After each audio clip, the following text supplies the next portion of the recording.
하나님 아버지 은혜를 감사합니다.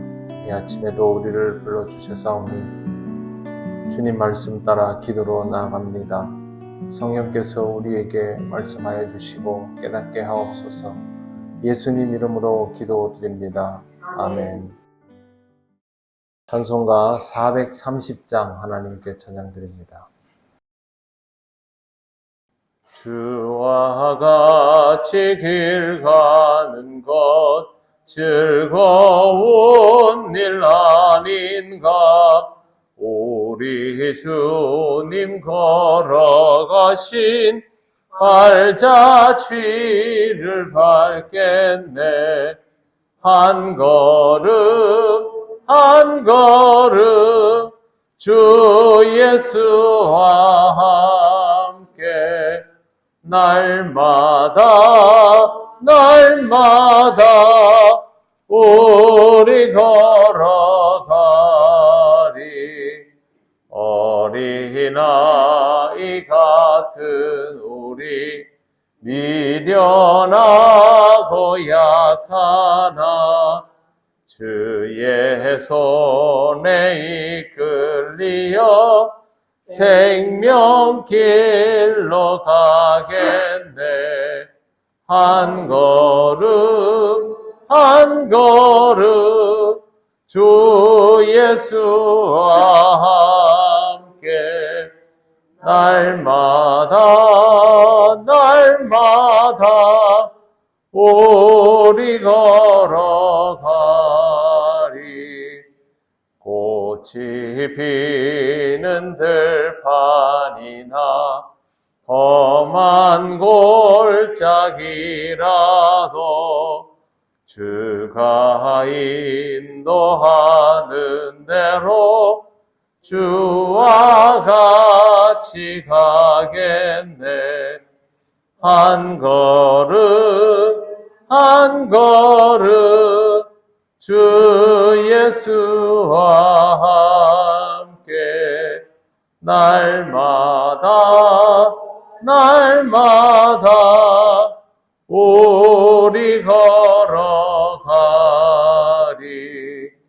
옛 선지자 에녹같이 우리들도 천국에 들려 올라갈 때까지 주와 같이 걷겠네. 한 걸음 주 예수와 함께 날마다 우리 걸어가리. 아멘.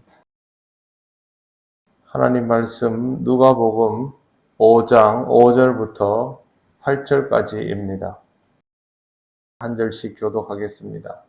시몬이 대답하여 이르되 선생님 우리들이 밤이 새도록 수고하였으되 잡은 것이 없지만은 말씀에 의지하여 내가 그물을 내리리다 하고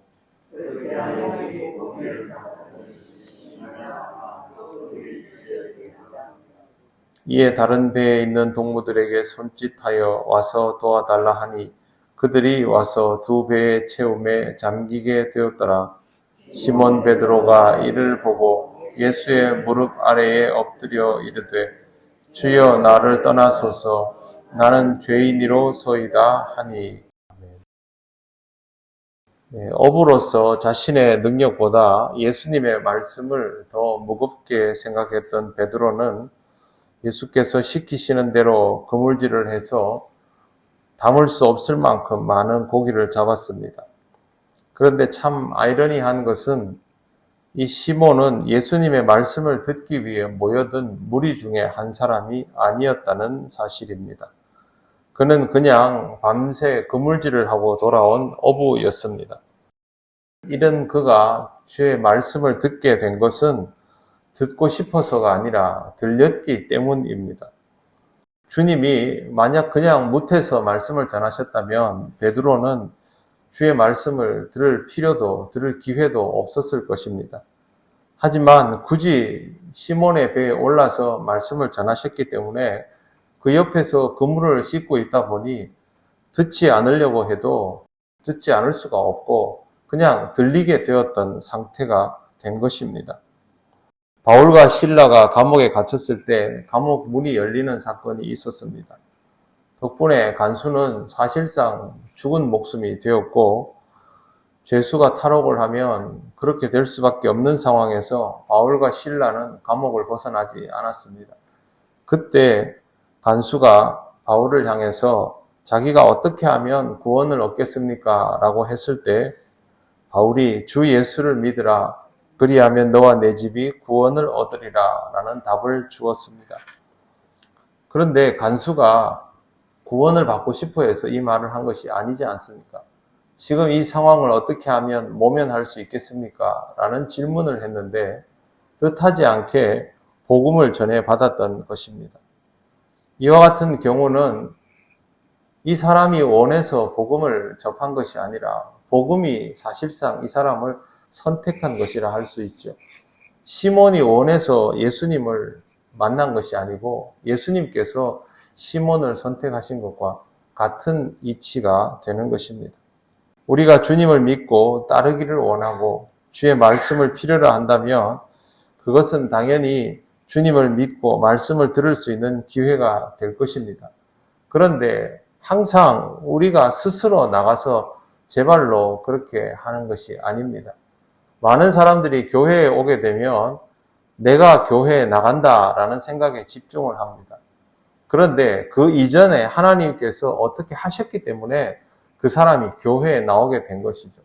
어느 날 내가 말씀을 듣게 되었다. 말씀을 듣고 싶어 한다. 그게 아니라 하나님께서 그 사람의 귀에 말씀이 들리도록 하셨기 때문에 그 말씀이 먼저 들리게 되는 것입니다.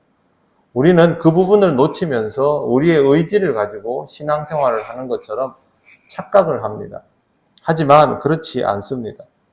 하나님께서 우리를 부르시고 복음이 내 앞에 와서 나로 하여금 듣지 않을 수 없도록 하기 때문에 그렇게 되는 일들이 거의 대부분입니다. 그래서 항상 하나님 앞에서는 능동보다 수동이 먼저 있게 되고 그 다음에 하나님 앞에 반응을 하고 그것이 구체화되면서 능동이 되는 것입니다. 이러한 부분들을 잊어버리면 하나님의 뜻에 따라서 신앙생활을 한다는 말의 의미를 잊게 될 수 있습니다. 예수께서 사역을 하시면서 나도 보내심을 받았다라는 말씀을 굳이 하셨던 의미를 잘 생각해 보아야 합니다. 갑자기 고기가 너무 많이 잡히니까 베드로는 놀라서 예수님 앞에 엎드리면서 이렇게 말을 했습니다. 주여 나를 떠나소서 나는 죄인이로소이다 하니. 물고기 많이 잡히는 걸 보고 거기에 놀라지 않을 사람이 어디 있겠습니까? 그런데 시몬 베드로는 주님 앞에 엎드려서 자기를 죄인이라고 표현합니다. 그 말은 시몬 베드로가 자신과 주님의 차이를 발견했다는 것입니다.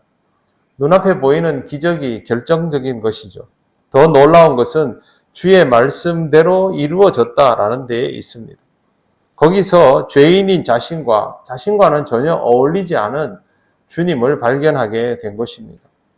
주님을 만난다라는 것은 단순히 친구를 얻거나 스승을 만나거나 주인을 만나거나 하는 일이 아니라 죄인이 죄 없는 분을 만나는 사건입니다. 나와는 전혀 다른 내가 지금까지 단 한 번도 경험해 보지 못한 대상을 만나는 일이 바로 주를 만나는 사건인 것입니다. 오늘 말씀에서는 두 가지를 기억하시기를 바랍니다. 첫째, 우리가 주를 만나는 것이 아니라 주께서 우리의 삶에 찾아오셔서 주님을 경험하게 되었다라는 것. 두 번째, 주님을 만나는 것은 주님과 나와의 무한한 질적인 차이, 죄인과 의로운 존재의 이 간격을 제대로 경험하게 되는 사건이라는 것. 이것을 기억하시기를 바랍니다. 신앙생활은 주님과의 관계 형성이지요.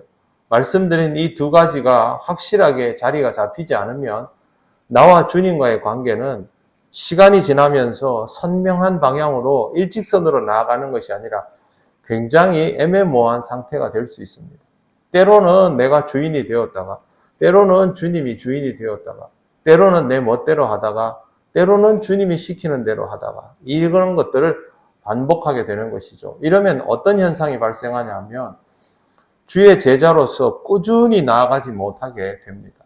나갔다가 되돌아오고 나갔다가 되돌아오고를 반복하면서 영적인 성장을 이루지 못하는 그런 삶이 될 수 있는 것입니다. 그래서 주님과의 관계 형성을 선명하게 해야 하고 항상 이 부분을 확인해야 합니다. 나는 주님 앞에서 어떤 사람인가? 주님은 나에게 어떤 대상인가? 라는 것을 잘 의식하시고 언제나 주님 앞에 부르심을 받아 나아가는 존재로서 주님과 나와의 무한한 질적 차이를 잊지 않는 존재로서 그렇게 살아가시기를 바랍니다. 기도드리겠습니다. 하나님 감사합니다. 우리가 깨닫지도 못하는 순간에 우리에게 찾아오셔서 주의 말씀이 들리게 하시고 또 지금도 어리석은 가운데 있는 우리에게 말씀하여 주시니 감사합니다.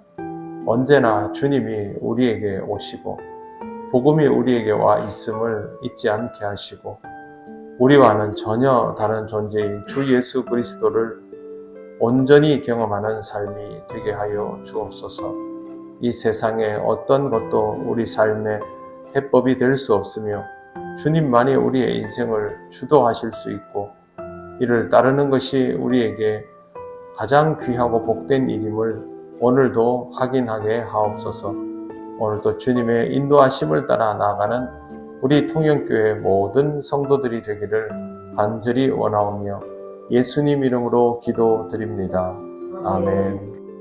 하늘에 계신 우리 아버지, 아버지의 이름을 거룩하게 하시며 아버지의 나라가 오게 하시며 아버지의 뜻이 하늘에서와 같이 땅에서도 이루어지게 하소서.